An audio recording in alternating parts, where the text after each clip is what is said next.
Episode 5 of Season 4, guys. Death of the Virgin is here, and it's time to refute major character death. Major character death, but I think we'll keep that for the end of the episode, or we'll spoil it right now for the people that don't like spoilers.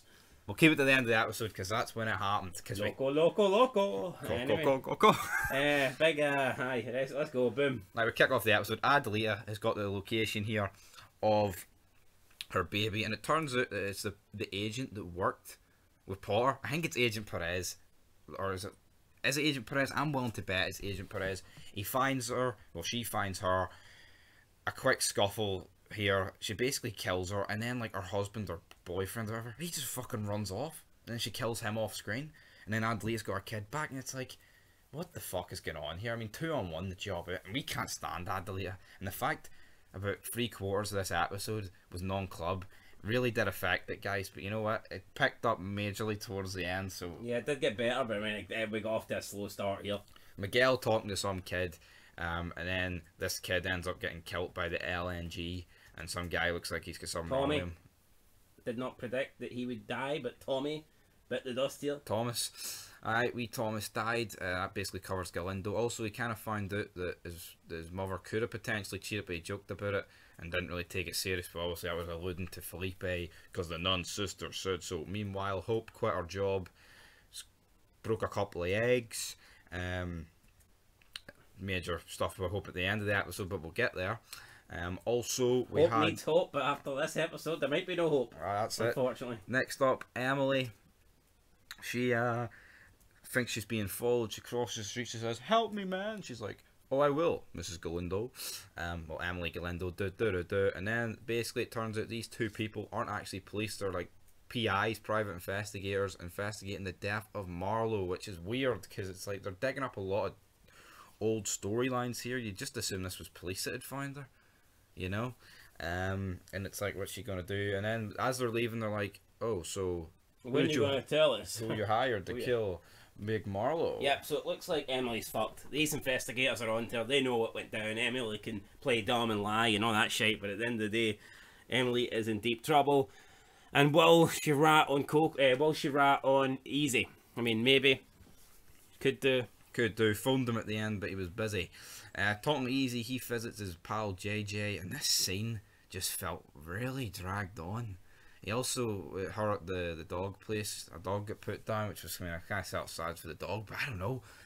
The first couple of scenes with Easy just felt really weird and dead. Really weird and dead. He seemed off his game tonight. But thankfully, for the sake of this episode, this is where business picks up, because Diaz and the Oakland boys and Canchi, etc., they all roll up. And it's essentially a triple threat meeting here. We've got Diaz meeting with Canchi, and Alvarez basically telling them, "All right, what's going on here, boys?" Yeah, what's going on? Meanwhile, Easy is... We love a meanwhile, don't we? Yep. Easy is meeting up with all the other, you know, charter members, and this seems to piss Bishop off. He kind of calls Easy like a kiss ass and a politicker. Angel tries to defend Easy, but Bishop isn't having it. I guess Easy being the VP, they're trying to have peace here, so I think it is Easy's job to try and, you know, at least bury the hatchet and not in the back of Kanchi's head. So, but yeah. Yeah, and then we have like the whole ceremony here, which is like, we kind of just newly been introduced to, but there's something weird about this. I guess you could say it could like unite them, so to speak, but they're like remembering the dead who people there have killed. Like one guy says for Ramos, and Easy standing behind him, and who killed Ramos? It was fucking Easy. And there's loads of other people. Yeah, so they all go up and they all pay respects. They like go and put a bullet down, and they say the name of whoever, you know, their fallen brother. Ramos was there. Ramos was there. Oh, he wasn't. He did. Oscar Ramos, he wasn't there. He's fucking dead. That's what I mean. Ramos was there. His name was there. He was mentioned. Oh well, he's no there. No, he was there. Aye, his name was there. Aye, that's what I mean. So was Riz. Taza went up to say this. Yeah, Taza goes up to speak, and Bishop's just not having it. He goes and puts his hands up, prevents Taza from going up there, and he says, "Don't you fucking dare, Issy. Sit your gay ass down, son." He just told, "Don't you dare have those words come out your mouth," and rightfully so. I mean, how you know what I mean? It'd be disgusting that if Taza went up there and said, "Oh, my fallen brother Riz," when he's the one that killed him. That would have been a below the belt. That would have been too much. So no matter how much you might not like Bishop this season, or I don't know how you couldn't. Like, actually, he's been. To be fair, I'm But digging him Bishop. doing this, there's no one who can actually fucking feel sorry for Tazza. No, I'm actually really enjoying Bishop at the moment. Kind of feel sorry for him because the only guy that seems to still be on Team Bishop is the one guy Bishop has no fucking interest in teaming up with. So Bishop kind of on his own at the moment.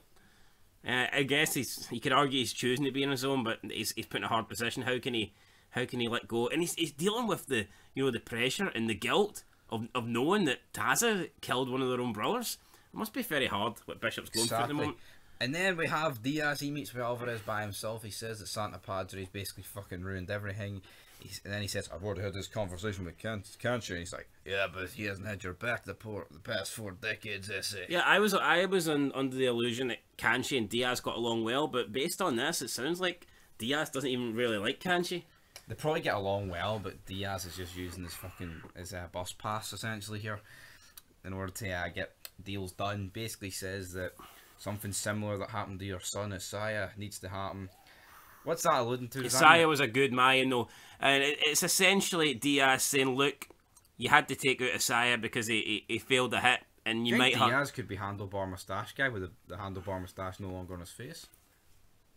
Please tell me you're not being serious. No, I'm joking off. Ah, sorry, because funny if it Diaz is about 2 feet taller than him.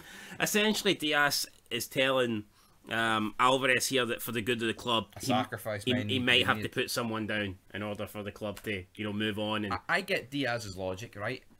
And as soon as he says that, literally a huge fight breaks out in the clubhouse. You can't kill someone like 4 months later. It's a bit stupid, is it not? I suppose if he's trying to give him a chance to, of course you could. I know. He's given the benefit of the doubt that they'll be able to work through this, and if they've decided, no, you know what, we can't work through this. Or maybe not kill them, but they could just, like, right, that's you out. I know, I get your point, but then, anyway, then you kill one, the other member's like, well, we're going to kill one, kill more, and then...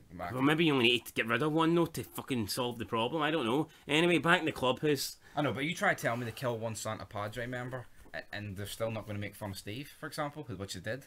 But I don't think Diaz really cares if they make fun of Fat Boy Steve or not. I think Hank does. Hank was greeting here, guys. Get off right, so if we can get back to the clubhouse for the 10th time here, we're in the clubhouse. They're having drinks. They're wanting beer off Nestor. Nestor, I guess, is a bit slow. He's not used to doing the barman work. He's more of a number 2 guy. He's more of a henchman for Galindo. But now he's having to pop open beer bottles. He's not used to this sort of life. They're speaking to him. He's not really speaking back. They say, "Yeah, bitch." He says, "I'm not a bitch." He gets beer thrown on him, and then one of the Mayans says, "Well, at least he's not a bitch like that fat piece of shit Steve, that other prospect." He shot himself after what, 3 hours? Brilliant. I don't think it was 3 hours, was it though, in fairness? I mean, probably he thought 10 minutes. He thought he was over exaggerating, wasn't he? I don't think these guys were aware he was patched in though, were they? No. Then Hank, maybe they're just showing their ignorance. Hank's pretending that he's going to get into a fight, but we know Hank's not going to move his ass. No. What's Hank going to do? Call his mother and get his mum to come down and sort him out? Mommy! Nice. He's making fun of Steve. But then Creeper stands up and Creeper defends Steve and he's like, "He was a fully patched member." And then the guy's like, "What, for 3 hours?" And this sort of leads into a fight. Then out of nowhere, fucking small man Bishop runs and starts laying the boots into somebody who was down on the ground. It was funny, like he was like 4 minutes late to the party, but he still got a few digs in. Yeah, because I mean, it was Creeper and Hank are like beating some guy up, and then Bishop just decides to join in and help them. It's like, I mean, I think they've got this guy covered. He's already down on the ground. They're stomping on him. Then Bishop just pushes through the middle and starts. Alvarez then comes out, fires a gun into the roof, says, "You got to ruin what it took us 4 decades to build, and then walks back to his room. He's like, "Oh, Diaz, maybe you were right, we need to." I honestly thought he was going to drop somebody. Yeah, I mean, that would have been I think if someone spoke back to him, see when he shot into the air and he was like addressing them and saying, "Oh, you're going to ruin this club." See if someone says, "Well, they started it." I think Alvarez would just point at the gun at them. "Well, I finished it."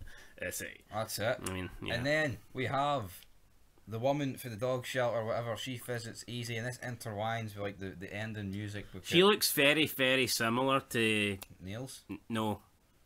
Gabby. Yes. I think they all look very similar. Yeah, they do, but Niels I think looks more masculine.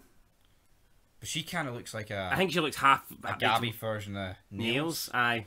Which is weird. Yeah, it's like weird incestuous. I don't think Gabby looks like Niels, but I think this person looks like Gabby and Niels. But I would go with more Gabby. But I can see the I nails think resemblance. I think they look more like nails, but they kind of look like more like Gabby because she looks more like a woman because nails is more man. That was fucking retarded, but we'll let that go. Right. When not everybody can have brain cells like me. One thing that wasn't retarded, Hope phones Coco. She's nae Hope. Coco's like, I'm just here with the boys. Oh, it's a beautiful night, and when I see a beautiful night, I think of you.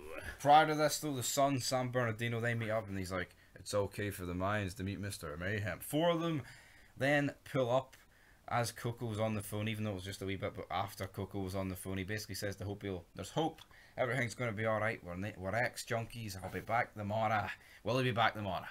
No, because a couple of sons get out the cars with automatic the old rifles. guy's called Terry, right? He's called Terry. Alright, but do you not think they put themselves at a bit of a risk there too? There was only four of them. Was there only four? I mean, going to the entire clubhouse, like, anyway, they jump out. That's what gets me. They didn't actually need to jump at this car. Yeah, it could have been like a drive-by. The two on the right side could have just sprayed. Yeah. Yep. So anyway, jump out, spray bullets, jump back in, speed away. I mean, it shows you all the fallen bodies, and you're thinking, damn, they've wiped out quite a few. You see some people like rolling around, crawling, trying to get away. I'd say they've probably killed about near a dozen. Sounds about right, but and there wasn't innocents there. It wasn't all Mayans, like. But pretty much the only one that matters. The camera pans over. You see the back. He's laying on his stomach. You see the back. You see the patch. You don't see the bottom rocker. You know. You see a couple of holes in the back of the patch, and then the camera pans up, and you see Coco laying there, blood, a pool of blood, and I think it's safe to assume Coco's dead. Yes, Coco is very dead, guys. And no, I didn't get about this. They did the whole reveal of who was it going to be, but Coco was the only guy who was fucking relevant at that thing. Why would it have panned down to some Mexican guy we don't know? You know what I mean? True. And also, I feel like, see if you were going to kill off Coco, could you not have done it in the opening, like, the premiere? I don't know, I still feel like a Santa Padre member still should have died in episode 1. I feel like if you're going to kill someone off in episode 5, could you not just brought it forward to 1? Has anything really happened with Coco since then? Did he really need this redemption arc? Did it need to happen, guys? I don't know, but the Sons have killed him. I mean, it's a bit... Plus, you could maybe argue that Hope's breakdown and stuff would have maybe made more sense with Coco being dead. I know, what was she breaking down about? Because she worked a 9-to-5 job? We'll just get fucked. That's what the rest of us have to be do. fair, that's almost... That's probably it. That's probably worth breaking down over. Coco's dead. Is there actually a future on this show for Hope? I mean, probably, but I think this will be the episode where she gets the most screen time. This could maybe bring her and Letty together. Again, is Coco 100% dead? Yes, he's 4 bullets in the back, blood everywhere, and his eyes are open. He's like this. I just think there was a lack of Coco Letty scenes. I mean, didn't really interact much at all since season 1, really. To be fair. No, I get you, like, but I think Coco's dead. Coco's dead. Fuck's sake, we don't even need to debate it. Do we not know? No. That'll be the first video we're making, I think. He's lying face down with his eyes open, his mouth shut, and there's blood gushing everywhere. Maybe he's having a sleep. He's having a sleep. Right, anyway, before I go to sleep, let's rate this episode. I'm going to be honest, right? I did not enjoy it up towards the end, and I mean, big character death, Coco dying. I enjoyed Diaz arriving and returning and having to sit down with Alvarez. See, if you're rating it on like club stuff, it's like an 8-9. But the other stuff, it's like you don't fucking care. Honestly, I'm going to get I'm 6. I'm giving it a 6. I'm going to get a 6 as well. I think a 7's too high. I was thinking more of a 5, like, to be fair. That's what I'm saying, though. But it's just... I'd say a 5's too low and a 7's too high. I think my least favourite scenes are actually... I think if Coco doesn't die, it's a 5. I think my least favourite scenes are actually the Galindo scenes. I mean, at least their story to Emily. At least their story to Adelita. I mean, what really is Galindo doing? Like, what the scenes with Galindo? And now it seems with Emily, they've turned away from Galindo. It's like she's going to be on this murder case, so it's a fucking mess. No, but I mean, I don't like Emily, but at least it was interesting. Or that she's getting the blame for Marlon's death. I think that was cool. Yeah. You know, Adelita's getting her child back, whatever. You know, it's advancing the story arc, whatever. But I don't see what Miguel's done so far that's advancing the story. He didn't even be in it. Oh, you know what I mean? Could have been done in one scene. He's picked some fucking crops while some kid's been shot. That's pretty much it, guys. That sums up, and he's been fucking flirting with some old 90-year-old. Who's his aunt? You know, so I mean, if that's But that's it, guys. That's where it ends. We've dragged this review out long enough. We're going to break down the promo for next week. We're going to make loads of fids on this episode. And until next time. Peace.